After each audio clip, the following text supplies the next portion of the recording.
Assalamu alaikum wa rahmatullahi wa barakatuh. Brothers and sisters, my name is Dawood, and one of the things that I want to remind each and every one of us to do during this month of Ramadan is to remember those that don't have the foods that we have. They don't have the types of drink that we have. And a lot of the times during the month of Ramadan, we base the entire month, or the entire month revolves around food, right? Because you can't eat for so many hours. And subhanAllah, in some countries, 17, 18 hours a day, you can't eat anything.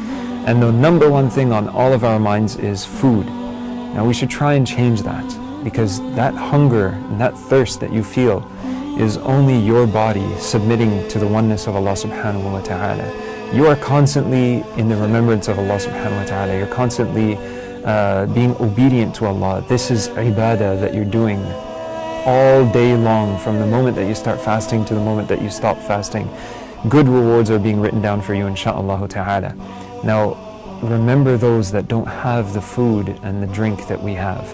So for example, when iftar time comes along, we're thinking of massive foods, massive meals, right? And if you're like, for me, for example, my father's originally from Pakistan, so I'm thinking of like pakoras and ruh afza and all these beautiful things, nice types of foods.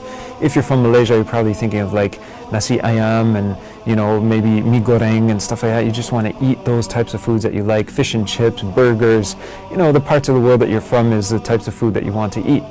Remember that there's people around the world that don't even have food to eat like that, maybe once a week or twice a week, maybe not even once a month. So one of the things that Ramadan teaches us is to remember those that have less than the amount that we have. So when it comes time to eating iftar, don't fill your plate with loads of food. In fact, you should be taking a smaller plate rather than using the bigger plates, right? Use a smaller plate, because naturally your stomach shrunk, right? You're fasting the entire day, your stomach shrinks.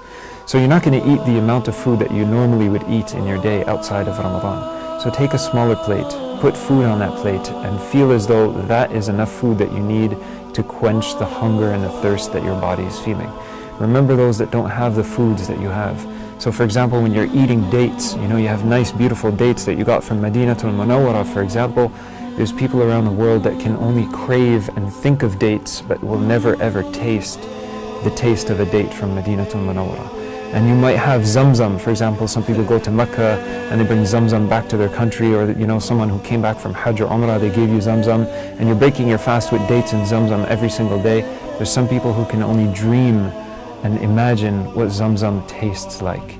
The other people who don't even have milk, they might have cows and animals around them that they use, to help them. For example, they might slaughter it every now and then, or once a year on Eid to have meat, to eat and so on. But the cow doesn't produce enough milk because it doesn't have enough water, for example, to drink. So not even the fact that the people don't have enough water to drink, maybe the animals that they have themselves don't even have enough water to drink.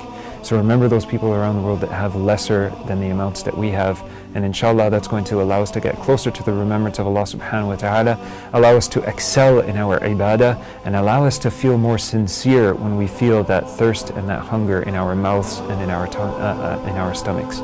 So we look forward to seeing you again sometime soon, inshallah. Jazakumullahu khairan. Assalamu alaikum wa rahmatullahi wa barakatuh.